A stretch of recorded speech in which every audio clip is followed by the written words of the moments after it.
Jy sien, die ding is van aftrede en skuiwe in jou lewensfases, is dat jy besluite moet maak. Jy moet die uitdagings wat jy identifiseer en jy moet besluite maak. En wat is die volgende groot uitdaging wat jy het?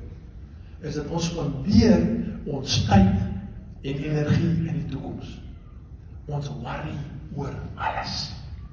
So die uitdaging is, as ons besef dat ons worry oor alles, en worry gewoon oor goed wat nog nie gebeur het nie. Dis toekomstige goed, dis angstigheid. Dan moet ons eentree terugstaan en vir onsself vra, kom ons fokus net op die goed wat ons kan beheer. En beheer beteken, ek kan 'n besluit maak en ek kan iets daaromtrent doen. Waaroor het ek beheer? Baie hoë definisie. Dit wat ek dink, dit wat ek sê, dit wat ek doen en wat ek voel. Dis die 4 goed waaroor ek beheer het. Jy fokus op dit wat vir jou en jou vrou, jou gade belangrik is. As jy daarop energie spandeer, is daar vordering.